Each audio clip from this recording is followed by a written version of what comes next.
Hello, everyone. Welcome to this version of the Oxford Smart Space series. I'm Marc Ventresca. I'm the faculty at the University of Oxford, both at the Saïd Business School and a fellow at Wolfson College. We have today a panel, three experts, three people at the forefront of a set of debates around what comes after the International Space Station when it decommissions in 2029. We're having a conversation today with three people who are helping to shape and define that question. What about the ISS? Recall, this is a long-term project that has seen astronauts from many countries come together. The ISS is the home of many, many experiments, scientific and other experiments.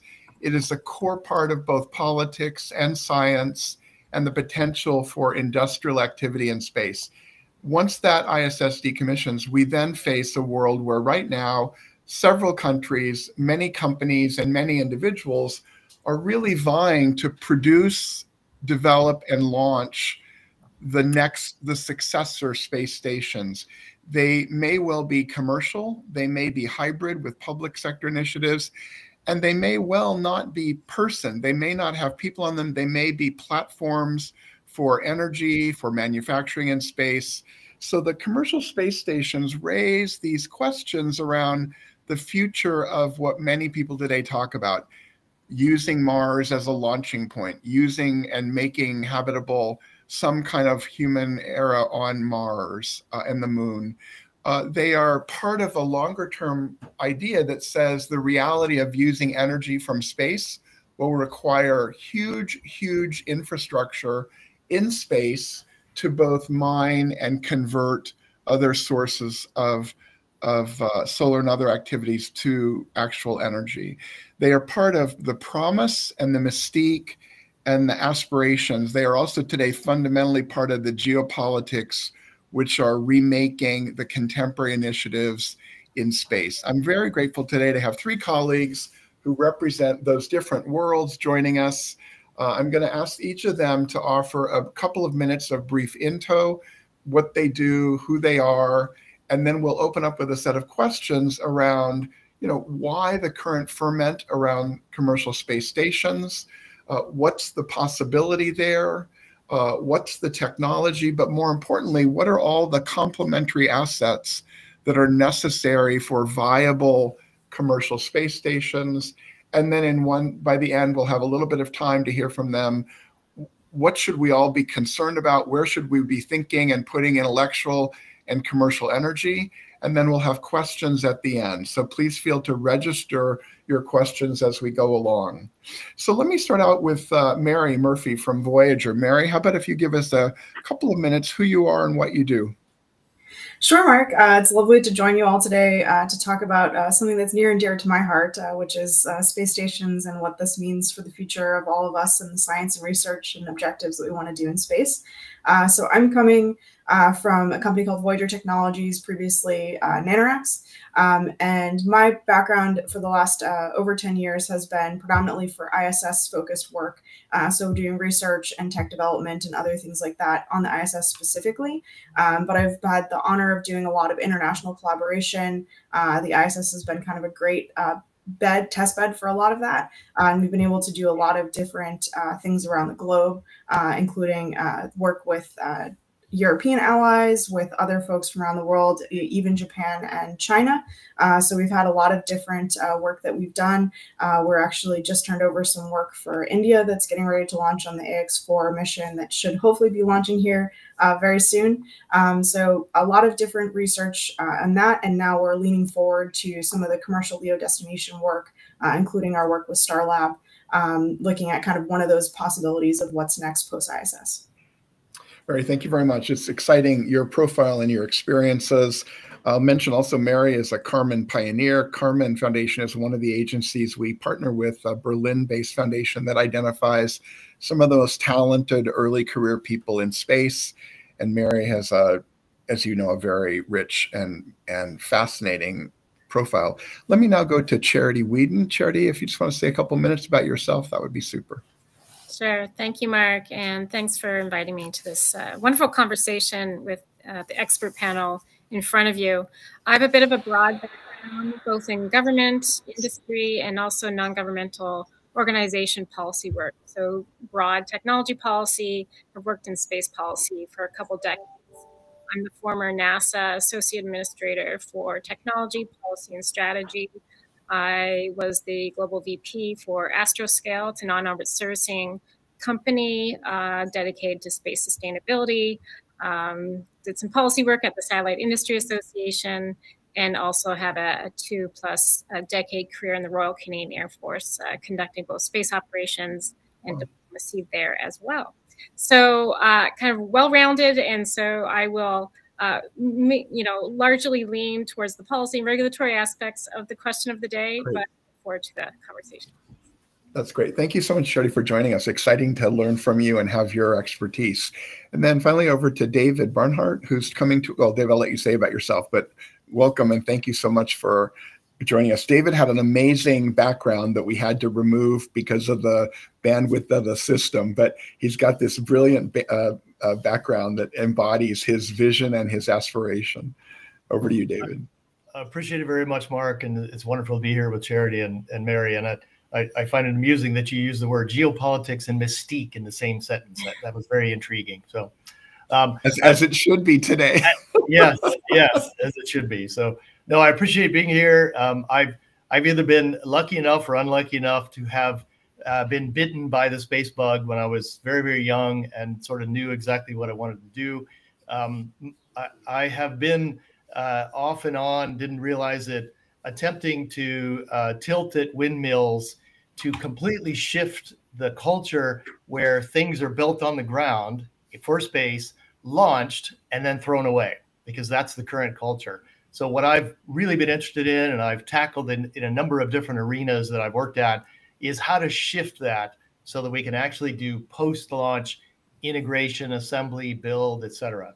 I've been lucky enough to have been part of 2 startups. The first one was wonderful. It was one of the very first space servicing startups that was out of Germany with an ex-Apollo astronaut, which was great. It was way ahead of its time. It failed miserably, but it was really good experience. After that, I was lucky enough to have started Millennium Space Systems with Stan Dubin, which tended to go a little bit better than that. I also have an academic background because I was pulled into USC, University of Southern California, to help develop the Space Engineering Research Center, and got their first satellites up, got their first payload inside the ISS, which is all really, really cool. Was tapped somewhere along there, believing that I needed to have another job, to go to DARPA. And there I was lucky enough to have created what today currently exists as the RSG program. In the past, it was called Phoenix. And honestly, I was lucky enough to have worked with Charity while she was under one of her previous hats relative to international activities. The fascinating thing at DARPA was that I thought it was all hardcore technology, but I spent half the time, believe it or not, working policy, regulatory, and honestly inculcation to attempt to change the thinking within the government about how to do that. And then I left there, and now I started up another company attempting to create what we think is a bridge between the human-rated space stations and logistics hubs, if you think of it. And we can talk a little bit more about where I think that compendium goes. But thanks very much for the opportunity. David, thank you. And thank you. Arkisys is super interesting in so many ways. I didn't realize the fullness of your background as well. So it sounds like we've got 3 people who can speak to many issues. I'd like to, as I said, I'd like to work through with each of you. Each of you tell great stories. So I'd like you to feel free to tell us stories. But I'd like to work through a couple of issues. One, what are the new forms of collaboration coming with this new work of in some sense, imagining and building and deploying the next generation of people in orbit, in orbital space? I'd like to think about the kind of legacy of technology, what's possible today, what's possible soon, what's never going to be possible, if you want to speak to that. I'd like to think about the platforms themselves as testing grounds for new markets, for cross-sector governance, and for global partnerships. So let's if we can just start out, maybe David, I'll come back to start with you. Tell us a little bit more about Arkisys. What's your imagination for what Arkisys will do? You mentioned that bridge. That's important. And I think you also mentioned not only space stations with people, but also you said logistics hubs. Could you tell us a little bit more about that? Yeah, it's not strange to actually take analogies from what happens on the Earth every single day. The one that we have at least attempted to connect with, because people understand it, is the concept of a port. A port is a place where you get cargo that comes in, people come in, services are able to be executed, things are done there, and then off they go, right? And it's truly a commercial enterprise that occurs. And so our vision is a port, or ports in space, if you will, which are basically long duration platforms that allow cargo to come up to it, whether it's orbital transfer vehicles, whether it's direct launch from a launch vehicle, to do things in orbit. The ISS was amazing in sort of looking at the broad spectrum of either experimental work, starting from manufacturing, looking at bio input related to human. In the next sort of step, it would make sense that there are gradations of platforms that are able to support. So from our standpoint, I see what we're doing as, I use that term, bridge between a satellite that you can't do anything with after it's launched and a full-fledged human-supported station where you have humans on board, and that we essentially can become a bridge that supports experiments that can be done. The fascinating thing is the technology is there. Mary can absolutely talk about it. I know it's there. The challenge is, how do we increase the uptake into sort of the general populace between the academic universities, academic group, small companies, individuals, governments, and then do that globally, because I think that's really important. We'll talk a little bit about collaboration, have some ideas about how to support it. So one more query on what you're saying.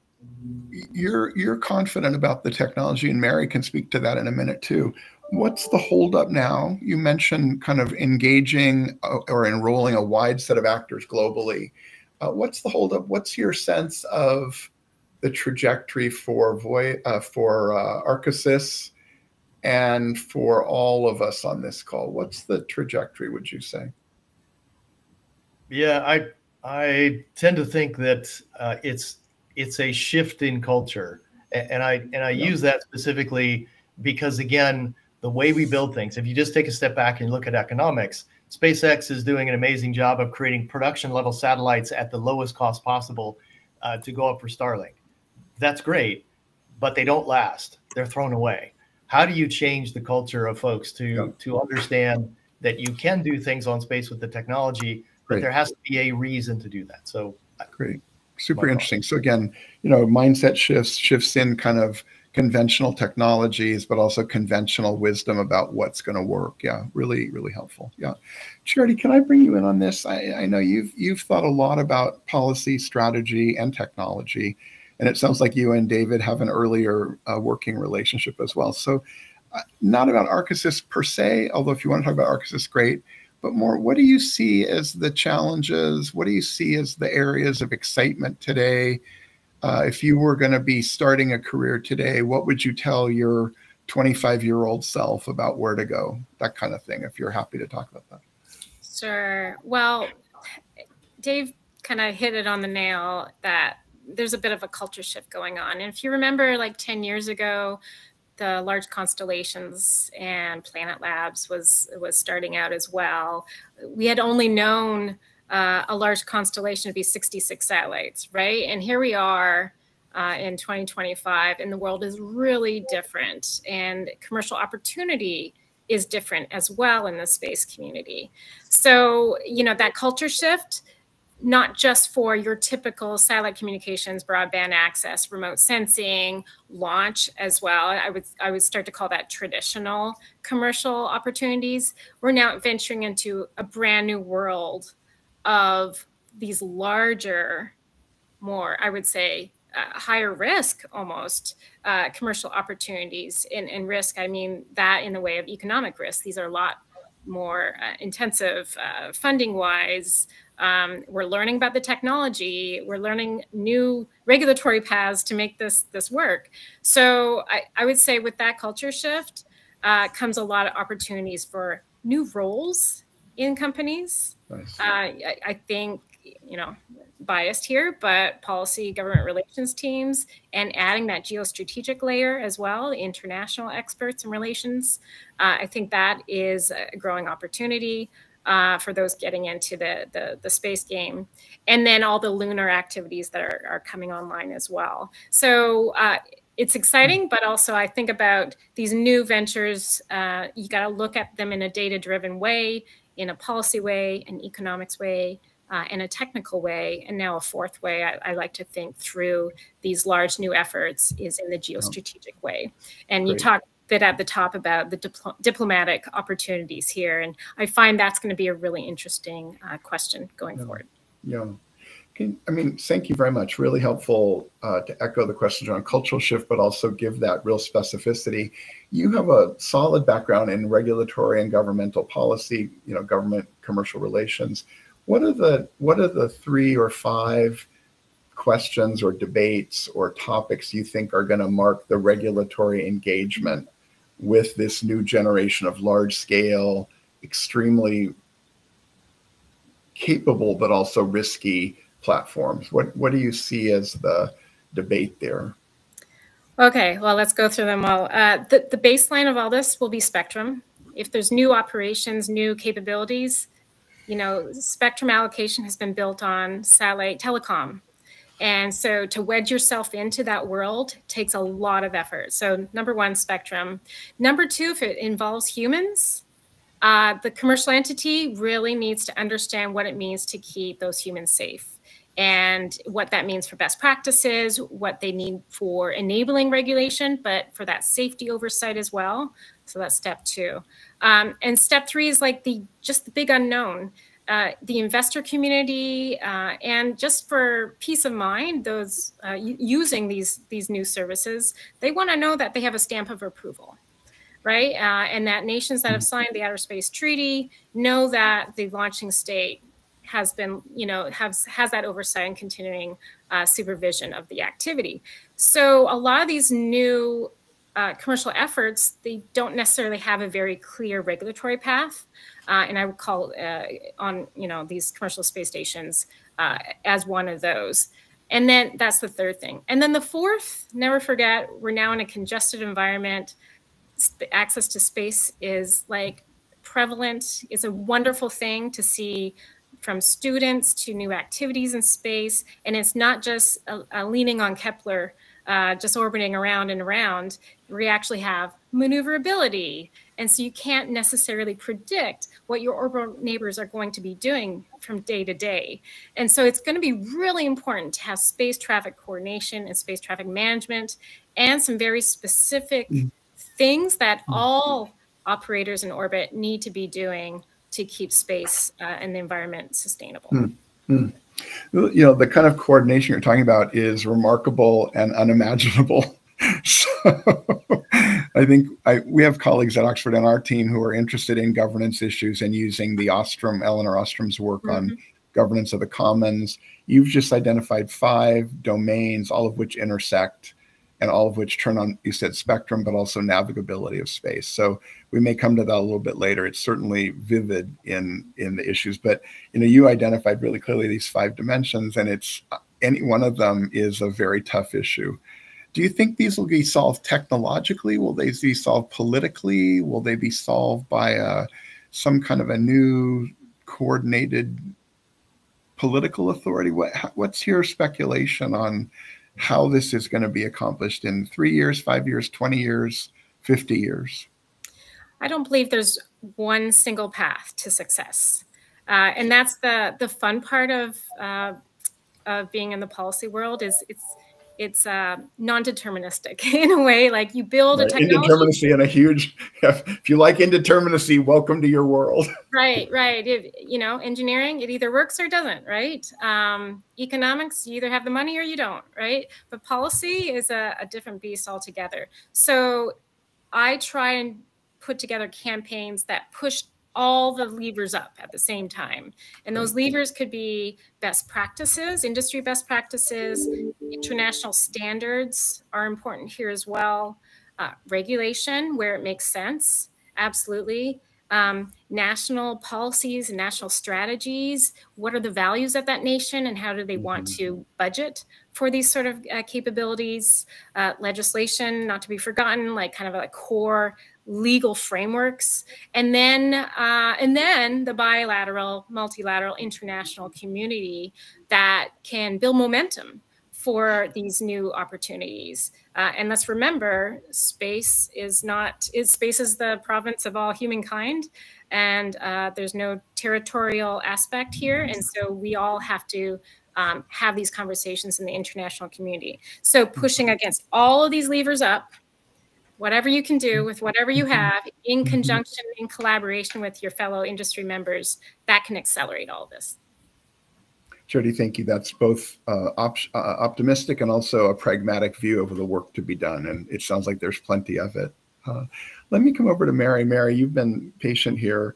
I'd like you to pick up on some of these themes, but also push us in a new direction. David mentioned that you have a lot of views on the technological capabilities, the complementary assets. You literally are working to build these kinds of platforms.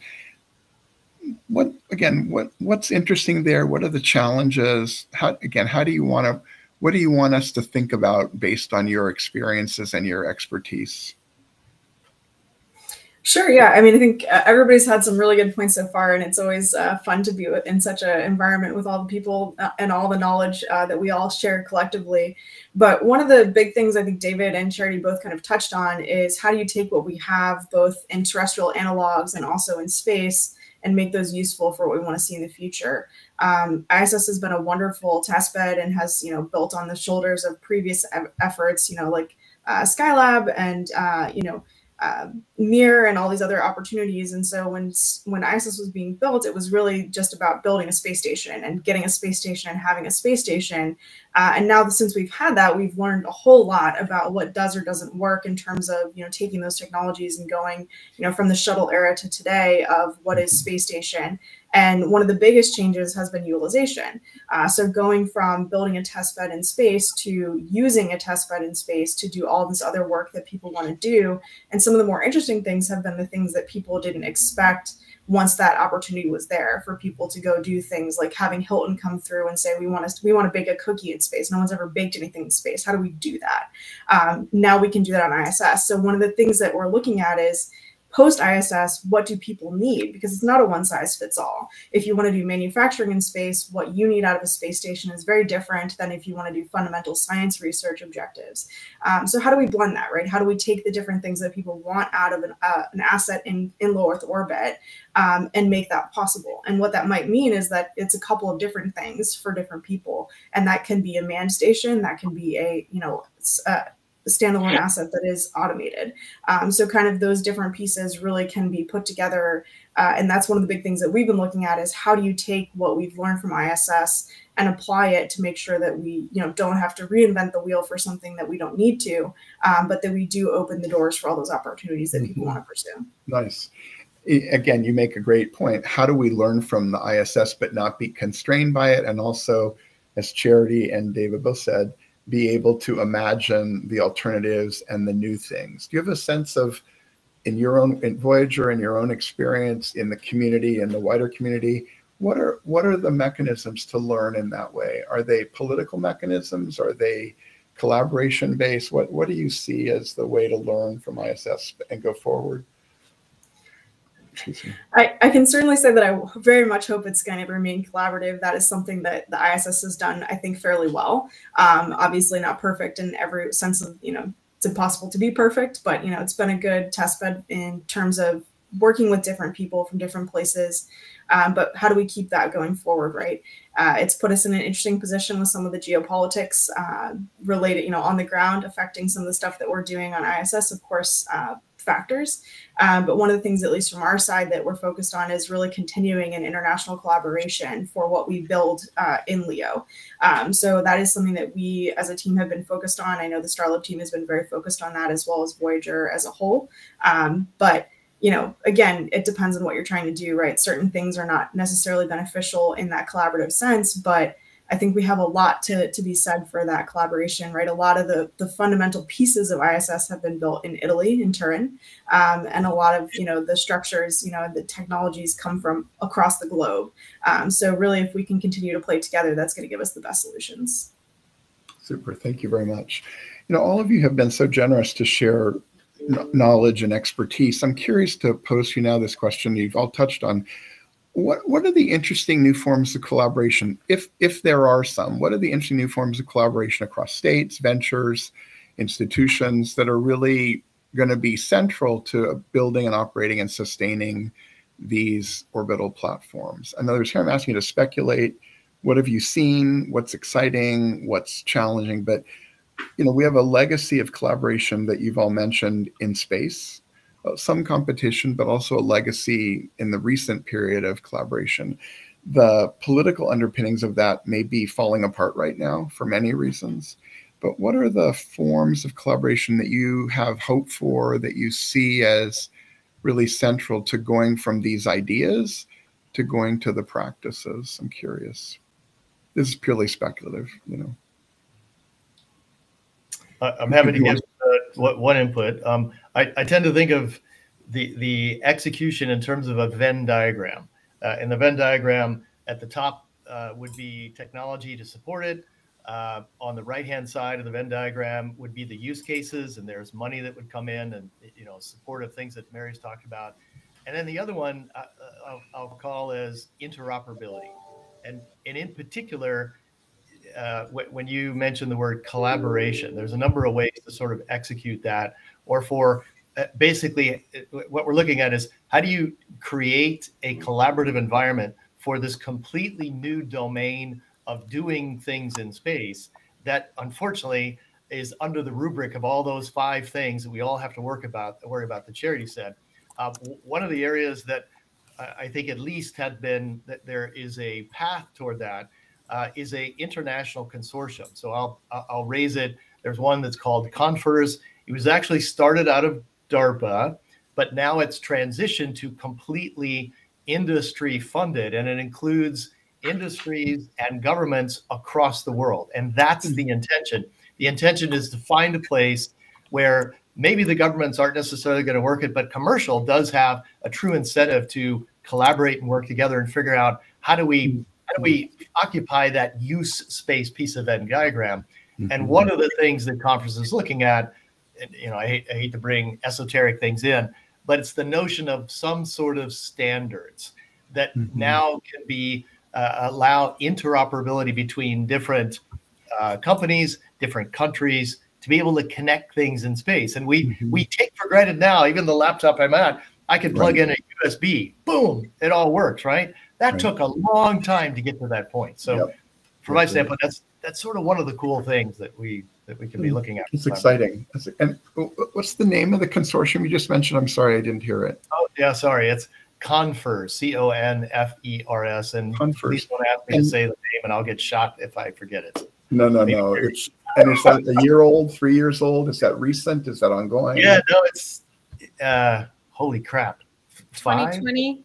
Yeah. 2020. Yes, okay. That's it. Yeah. Okay, great. I'll tell them to send the check to you, Dave, for mentioning. Yes. That's interesting. I mean, again, this, you're saying, David, and all of you are saying something that I find really interesting that we teach about, we do research on, which is when there are new spaces being organized, how does that happen? Right? Yeah. When there are no rules of the game, when there isn't precedent, when it's not built from something else. But when, as you said, there's a new domain here of this, your original point, built in space, no longer sort of translation from the ground, terrestrial world, but really built in space. That changes all of our assumptions. And I think each of you have really pointed out as a critical issue. We need to remember there are no rules yet, and these are efforts. Confers and others are efforts to start in a basic place. Standards, interoperability standards. Really important again. And this, as we all know, this is the history of electricity on Earth. This is the history of many activities that now are conventional. And as you said, well structured, well established. Those early moments are really distinctive and unusual. And that's so interesting, both analytically and for policy and all. Mary, how about you? What's your sense of new forms of collaboration? What are examples? What have you seen work? What are you hopeful for? Yeah, I mean, I think Dave had a good point with the Venn diagram, right? It's different based on what you're doing, but I think there's a lot of room, you know, especially with the people who are entering this space that have not been historical participants in space. I think we've all seen, as technology has grown, the amount of technology that relies on space is huge, and the amount of things that we can learn from space is also, you know, becoming more and more as we have more capabilities to do things in space. I think, you know, there's kind of like the government side of it, and that has its own, you know, challenges and also its own benefits. But then there's also the commercial aspect, and the commercial has been a pretty interesting area where it in some ways allows a little bit more flexibility, where some of the governmental has some more restrictions in terms of how to work collaboratively. But it really just depends. I think there's a lot that we get from like things like working, you know, at Italian Space Agency and US, you know, US versus, you know, DLR, German Space Agency, and US. Obviously, all those governmental players can do a lot together, but now we're seeing similar things from the commercial side. So, for instance, Starlab is a joint venture between ourselves and with at Voyager, as well as with Airbus in Germany. So again, kind of how do you take what certain people do and just really play off strengths, right? If you're really good at telecoms, you might want to do some research in space, but you might not know anything about you know, how to rad harden your work, right? So those are some of the things that you can really kind of pull together. And so really it's taking that built to everybody's strengths, I guess would be what I would say with that. Yeah, sweet, interesting.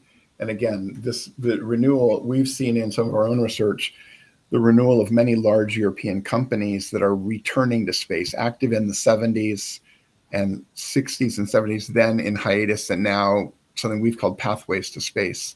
How a number of firms like Airbus, Rolls-Royce, and others are reimagining and reconnecting and reorganizing to participate in the current initiatives. As you've all said, they are distinct from some prior eras.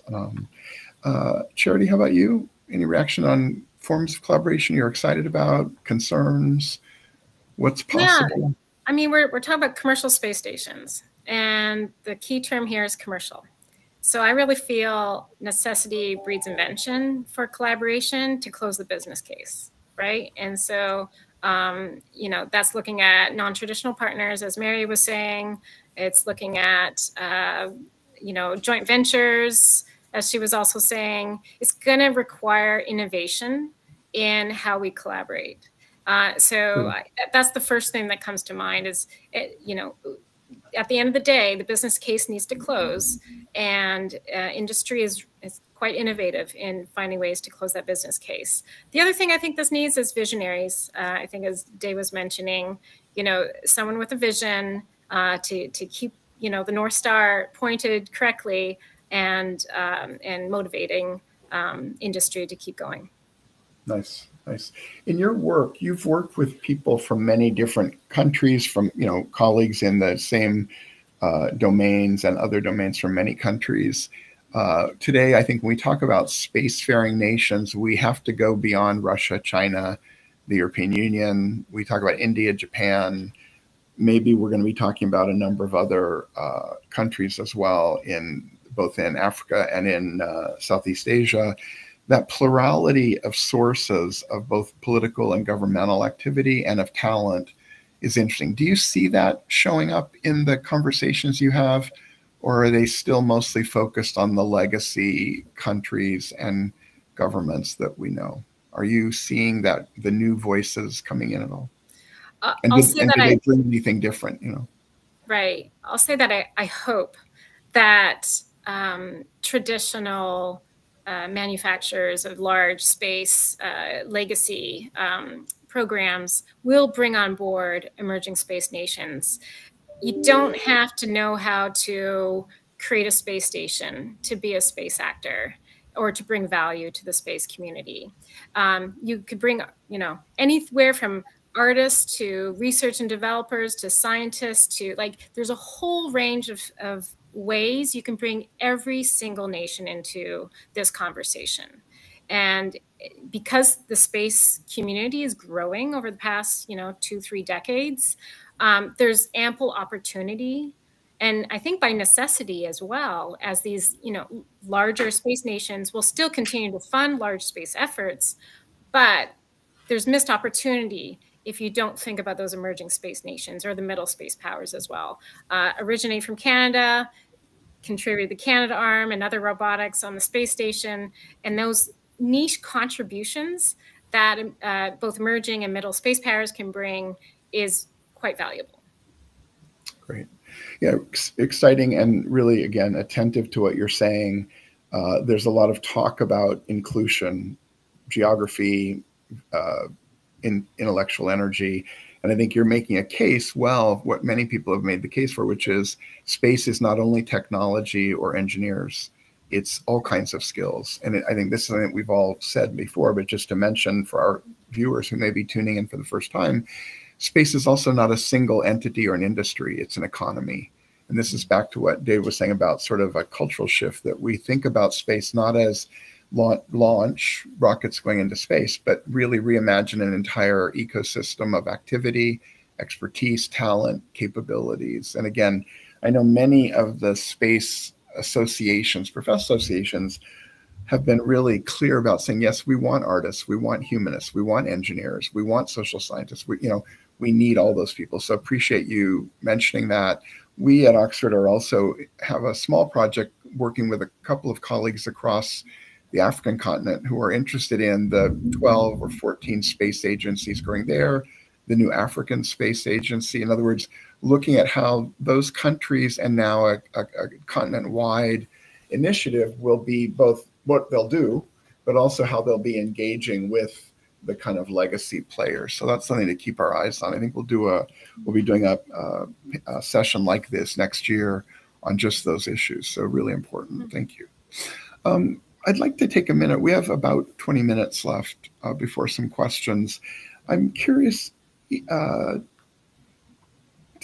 us a little bit about what your biggest concern is, what's going to stymie this imagination, what's going to interrupt the progress and the collaboration on a new generation of orbital platforms.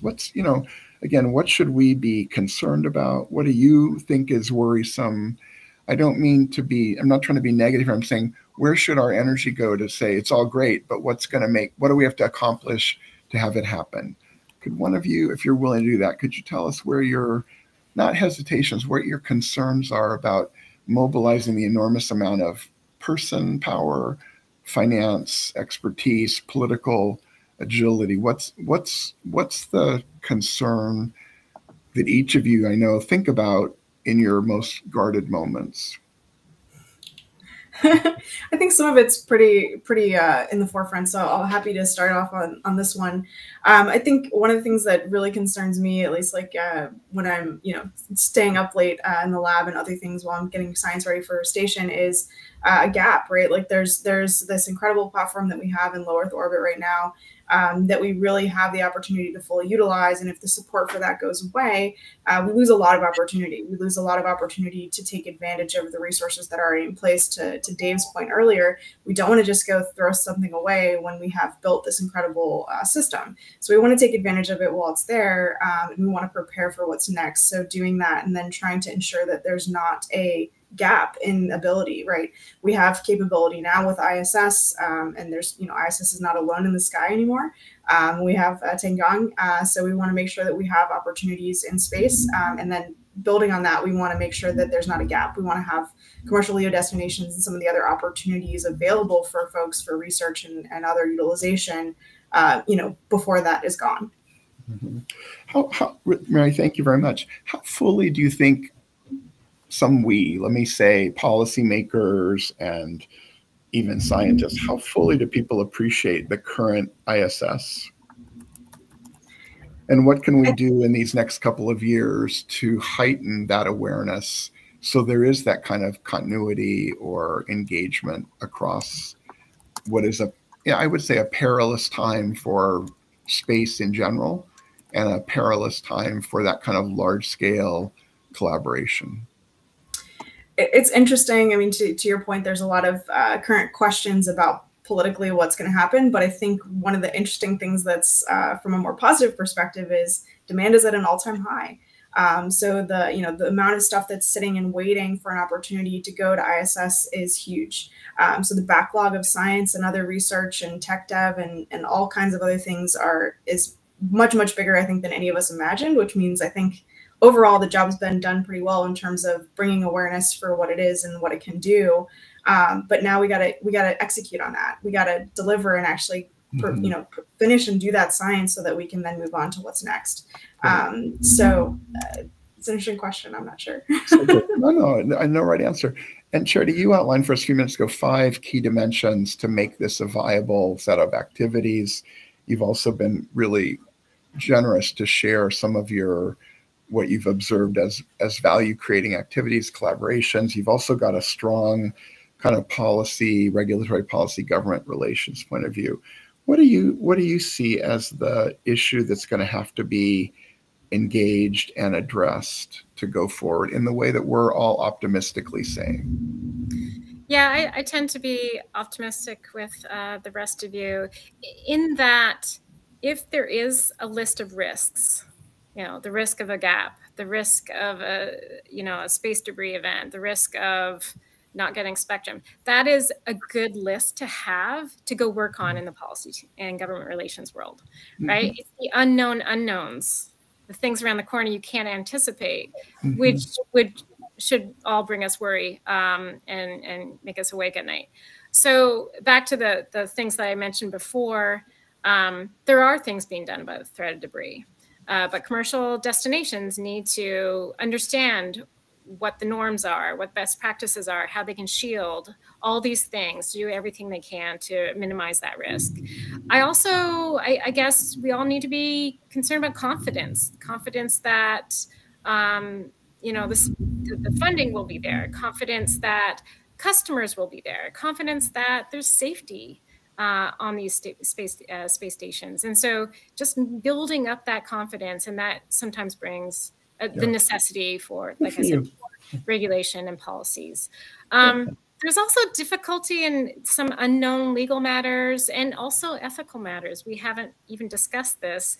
Are we all okay with a commercial opportunity to advertise something that is offensive to a part of the population? Like, we haven't really crossed those lines yet, but we will, because we are all going into space more and more, and these things will show up eventually. So yeah, some things to work on.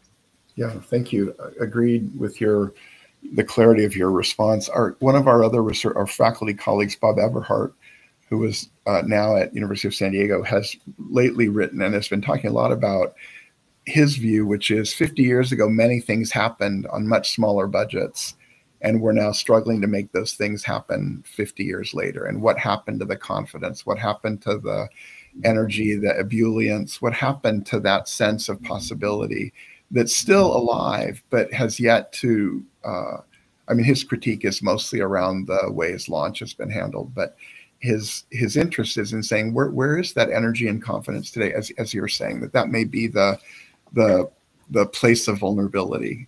So important to think about that. David, how about you? You're creating a firm, you're creating a venture and a firm. You're asking us to reimagine how we think about the work of space.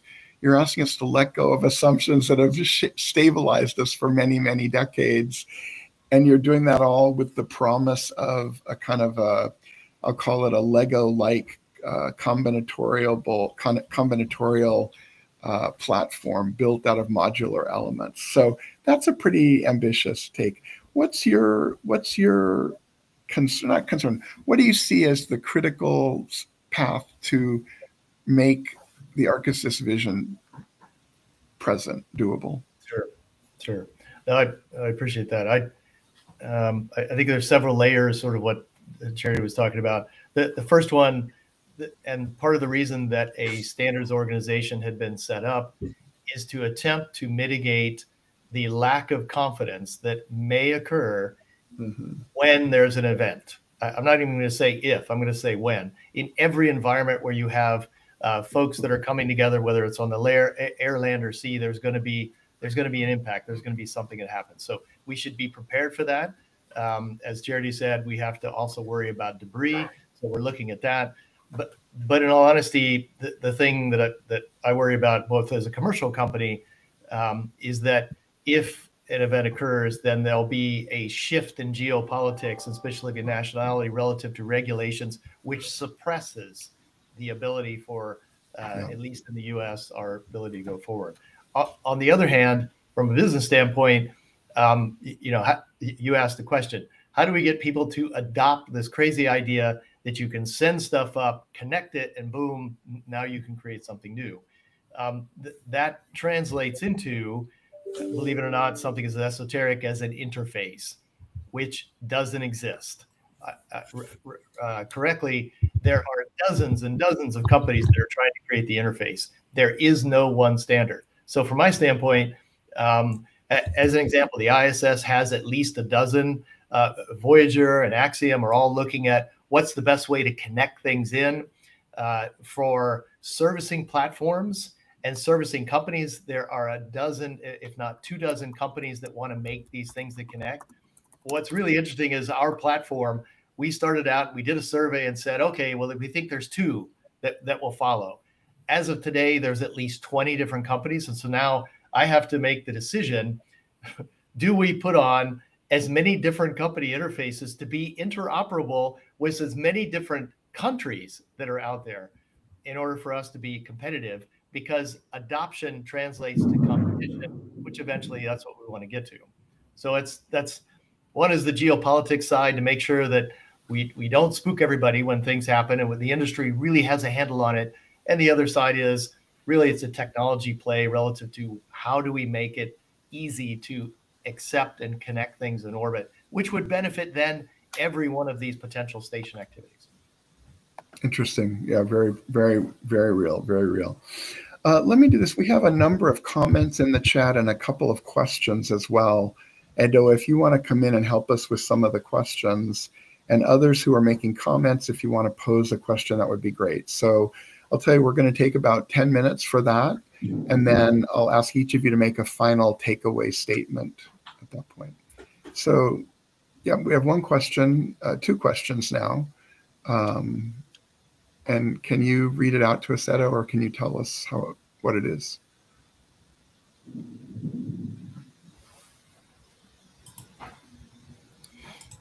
Okay, one question is, why are we not using nuclear-powered spacecraft or stations? Can the panel see this? Can you see the questions that come up? Yeah, okay. So that's one. Let's look at another one. Let's look at a couple from Ashwin Tiwari in India. Let's look at a second one, please. So, oh, okay, I see 4 people typing. I also have a question from Shahajan Ahmed. Do we want to take the model of what has happened in international waters as a way of developing the laws of space? So how about if we start with that and then go to the nuclear fusion question for now? I'll try and kick that off. I am not a lawyer, by the way. There are a host of space lawyers out there that think this exact same thing. They look at the law of the international seas and see how it applies to space. And there are a lot of overlaps. Aviation is another similar kind of overlap that one can think of, for coordination purposes and things like that. Everything's grounded in the Outer Space Treaty. And so interpreting the Outer Space Treaty into implementation of these capabilities and these activities will be key. And that's where that space lawyer interface is really important to help navigate through these tricky questions and situations.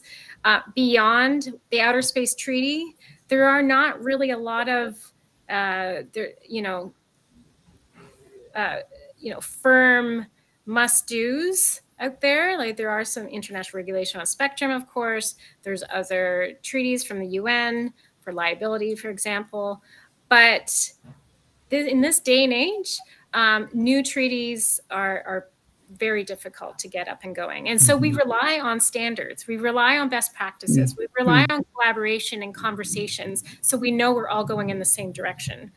So that's half of interesting. So you say treaties or like the Artemis Accords are giving way to standards. Is that a fair summary? So no. the Artemis Accords is not a treaty. It's a bilateral agreement between two nations with a basic set of principles that are based on the Outer Space Treaty. So everything comes back to the Outer Space Treaty in that sense. 1967, and there are those who say that is outdated, and there are those who say that it covers everything. So we have a really interesting debate on the Outer Space Treaty. What about this question of lawyers are looking at the legacy of maritime law? Is that what's the upside of that? And if this is within your expertise, what's the upside of that, and what's the downside of looking at the legacy of navigation rules? Well, I don't have any specifics to opine on here. I do know there are many folks that have made those overlaps and are using those parallels to help solve some of these questions that are outstanding. Great, super, thank you. Mary or David, either of you have a comment or pass on this?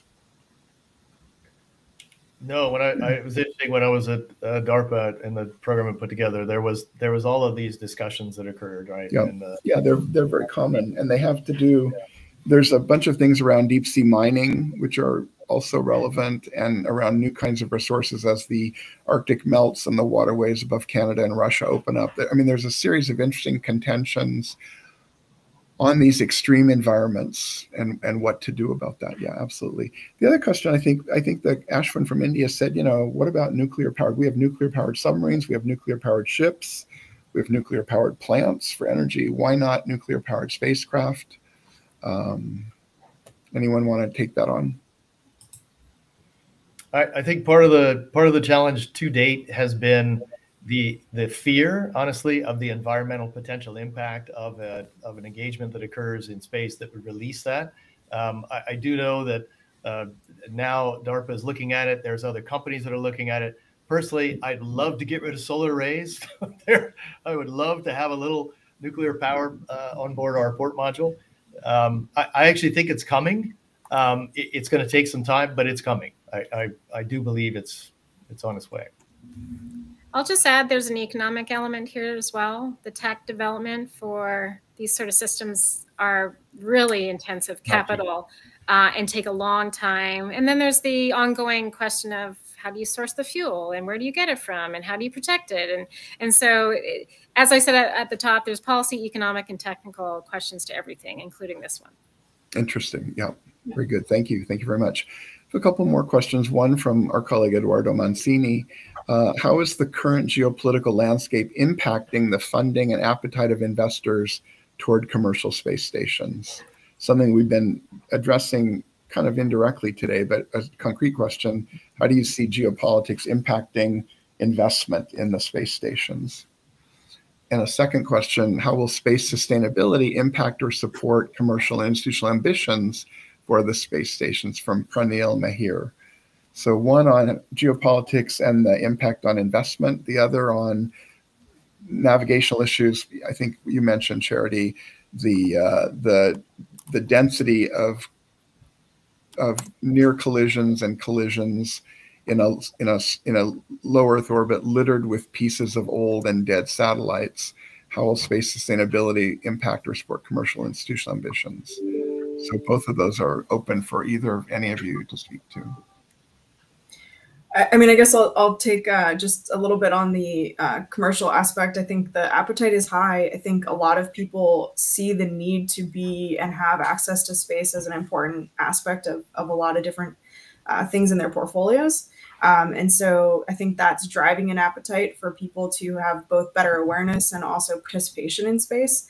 And I think also you see a bit of a, where historically it's been the big actors, like we talked before, with the primary space actors being the ones that own and operate all of these facilities, you see a lot more of a break into the various components where you have a lot of people wanting to have or have control over some amount of an asset in space. And so I think that does drive more participation and interest as well. Great, thank you. Thank you very much. Others, David, Charity? For sustainability, I mentioned before, it's about safety, it's about confidence, and that all gets translated into these economic opportunities for not just commercial stations, but everything in orbit. Right. So it is a collective, like you said on the top, Axiom, common pool resource. I'll also say sustainability more and more these days is including non-interference of radio frequency. So if you think of rendezvousing, you have a supply ship coming up to your station, and if you have to take interference, you have a secondary allocation, that does not give you primary access to that spectrum. And you don't want two things that are about to join together in orbit not to have that confidence in having that spectrum at that point. Yeah, in terms of sort of commercial investment, if you look at the last 4 or 5 years, what's interesting is that even during the pandemic, where there was a dip in terms of investment that was going into other domains, space did not dip. It might have leveled off, but it never went down. So the appetite is huge. Whether that's investors that traditionally haven't been into the space domain that now see that's an opportunity and therefore they want to get into it. Whether it's those that interesting enough that see the current geopolitical environment that may be questioning. There was a question about NASA budgets, questioning whether NASA is the right place that's going to go forward. Well, maybe that's an opportunity where now the commercial sector can step into. And so therefore, there's at least some views that the commercial sector has a growth path here. Big shout out to Mary for the IPO, right? I mean, that is a huge green flag to say space is open, right? And it's not just, as she said, and love the big strategics, but it's not just them, right? It's other players that are able to get into it.